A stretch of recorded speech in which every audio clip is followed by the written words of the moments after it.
Assalamualaikum warahmatullahi wabarakatuh. Perkenalkan, saya Rangga Resta Rizaldi dari kelas 14. Di sini saya akan menjelaskan tentang materi penginderaan jauh. Langsung saja kepada penjelasannya. 1. Dasar penginderaan jauh. Penginderaan jauh mengacu pada kegiatan pencatatan dan pengamatan objek atau peristiwa di tempat yang jauh tanpa terjadi kontak langsung. Contohnya, dalam pemberitaan ditampilkan peta lokasi pusat gempa Donggala tahun 2018 yang bersumber dari BMKG atau Badan Meteorologi, Klimatologi, dan Geofisika. Yang kedua, pengertian penginderaan jauh. Penginderaan jauh adalah ilmu dan seni untuk memperoleh informasi tentang objek, fenomena, dan daerah melalui analisis data yang diperoleh dengan menggunakan alat tanpa kontak langsung dengan objek, fenomena, dan daerah yang dikaji. 3. Komponen penginderaan jauh. Penginderaan jauh memerlukan serangkaian komponen yang saling bekerja secara terkoordinasi untuk memperoleh informasi geospasial yang diperlukan. Adapun komponen-komponennya yaitu sumber tenaga, atmosfer, objek, sensor, wahana, perolehan data, dan pengguna data. Yang pertama, sumber tenaga. Sumber tenaga berfungsi agar sensor dapat merekam objek dari cahaya yang dipantulkan oleh objek. Sumber tenaga dibagi menjadi dua. Yang pertama, penginderaan jauh sistem pasif. Sinar matahari memanfaatkan pantulan sinar matahari sehingga penekanannya hanya dapat dilakukan pada siang hari dengan kondisi cuaca cerah atau tidak berawan. Kedua, penginderaan jauh sistem aktif dengan tenaga cahaya sehingga memungkinkan perekaman dilakukan pada malam hari dan siang hari dengan berbagai kondisi cuaca baik cerah maupun berawan. Atmosfer mempunyai peran menghambat atau mengganggu tenaga sinar matahari yang datang melalui serapan, pantulan, dan hembusan. Jendela atmosfer paling banyak digunakan adalah spektrum tampak yang memiliki panjang gelombang 0,4 mikrometer hingga 0,7 mikrometer. Objek. Setiap objek memiliki karakteristik tertentu dalam memantul-kan dan memancarkan tenaga ke sensor. Objek memiliki 3 ciri, yaitu sebagai berikut. Ciri spektural, yaitu berdasarkan pada perbedaan panjang gelombang. Ciri spasial, yaitu berdasarkan pada perbedaan pola keruangan seperti bentuk, ukuran, tinggi, dan tekstur. Ciri temporal, yaitu berdasarkan pada perbedaan waktu perekaman dan umur objek. Sensor adalah benda yang digunakan untuk melacak, mendeteksi, dan merekam objek-objek di alam dalam jangkauan tertentu. Sensor berfungsi untuk menerima dan merekam tenaga yang datang dari suatu objek.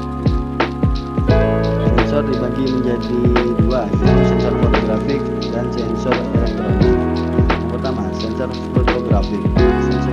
Sensor fotografik adalah sensor berupa kamera dengan menggunakan film sebagai detektornya bekerja pada spektrum tampak. Kedua, sensor elektronik. Sensor elektronik menggunakan tenaga elektrik dalam bentuk sinyal elektrik yang beroperasi pada spektrum yang lebih luas, yaitu sinar X sampai gelombang radio dengan pita magnetik sebagai detektornya. Yang wahana. Wahana adalah kendaraan yang digunakan untuk membawa sensor guna mendapat data indera. Dapat dibedakan menjadi 3, yaitu 1. Pesawat terbang dinas sampai menengah, yaitu ketinggian antara 1000 sampai 900 meter. Kedua, pesawat terbang tinggi, yaitu di ketinggian 18.000 meter sampai pemukiman. Ketiga, satelit, yaitu mana dengan ketinggian sekitar 900.000 meter atau 900 km di atas permukaan bumi. Yang F, perolehan data. Perolehan data dapat dilakukan dengan cara manual dan digital. Perolehan data secara manual dilakukan dengan cara interpretasi foto udara atau citra.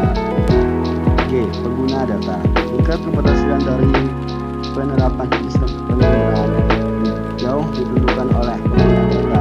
Kemampuan pengguna data dalam mendapatkan hasil penginderaan jauh dipengaruhi pengetahuan yang mendalam tentang disiplin ilmu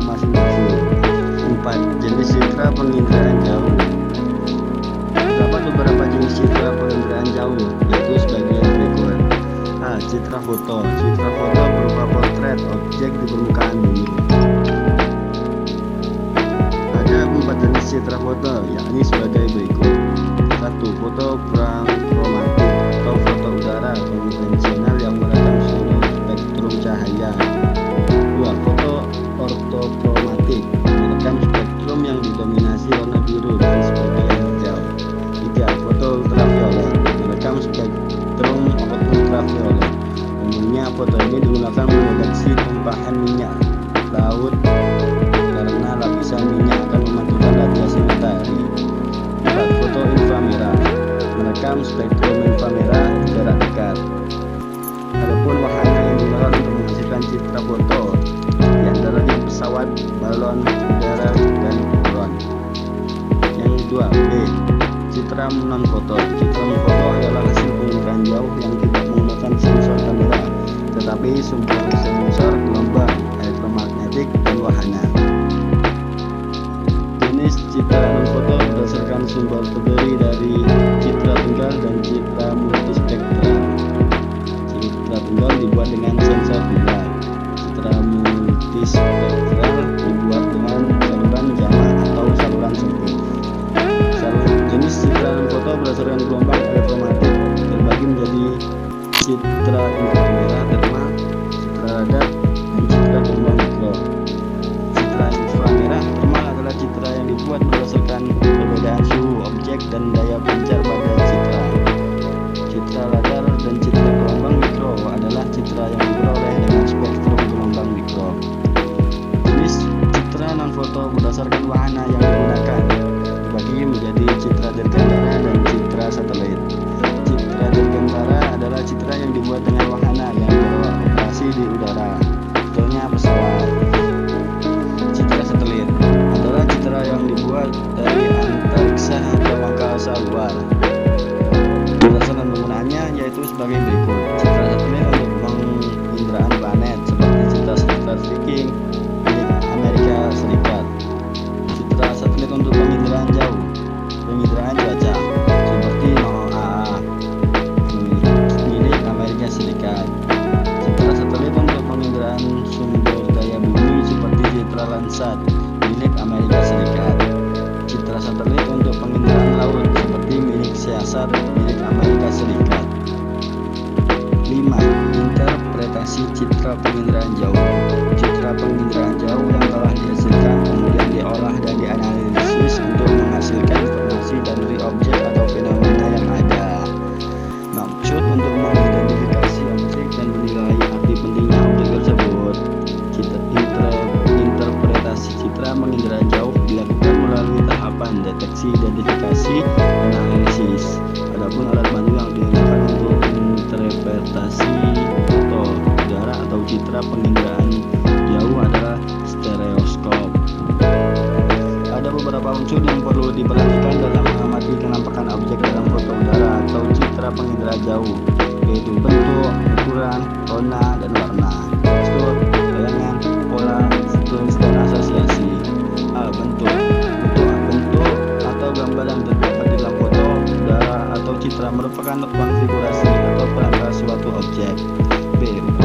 Ukuran objek di dalam citra penginderaan jauh terkait dengan skala. Oleh karena itu, menggunakan unsur ukuran dalam melakukan interpretasi foto udara atau citra harus selalu mengikat skala foto tersebut. Rona dan warna. Rona adalah tingkat kecerahan atau kegelapan suatu objek yang terdapat di dalam foto udara atau citra. Pada foto udara atau citra berwarna, rona sangat dipengaruhi oleh spektrum gelombang elektromagnetik yang digunakan seperti spektrum ultraviolet dan inframerah. Tekstur adalah frekuensi perubahan warna.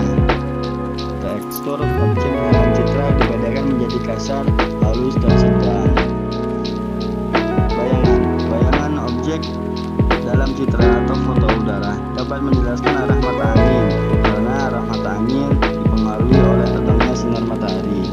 Pola atau susunan ke ruangan merupakan ciri menandai bagi banyaknya objek, baik bentuk manusia maupun bentuk alamnya. Mengenai pola tingkat kerumitan sendiri, contohnya sebagai berikut. Tampak bangunan yang berada di pinggir jalan raya, mengikuti bentuk jalan.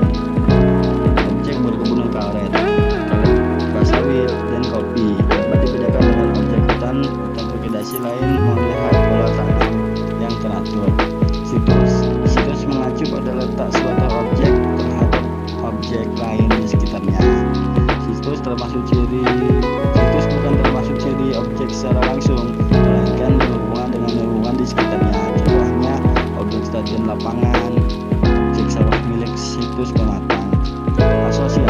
Asosiasi adalah keterkaitan antara objek yang satu dan objek lainnya. Contohnya sebagai berikut: objek jembatan berasosiasi dengan objek sungai dan jalan. Ketika mengenali objek pada foto, udara, atau citra, dianjurkan tidak hanya menggunakan satu unsur saja, tetapi menggunakan beberapa unsur. 6. Langkah-langkah interpretasi citra penginderaan jauh. A. Deteksi sebagai kegiatan awal dari pengamatan objek. Interpretasi citra yang hendak dilakukan. B. Identifikasi, yakni menggali objek yang diamati melalui pengambilan gambar citra. Analisis, yakni menggabungkan serangkaian tahapan deteksi dan identifikasi. Tahapan ini menekankan uraian deskripsi interpretasi citra. D.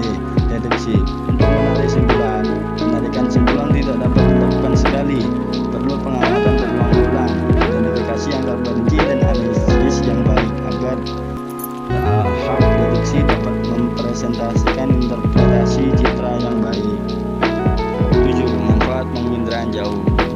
Penginderaan jauh dapat dimanfaatkan dalam berbagai bidang kehidupan.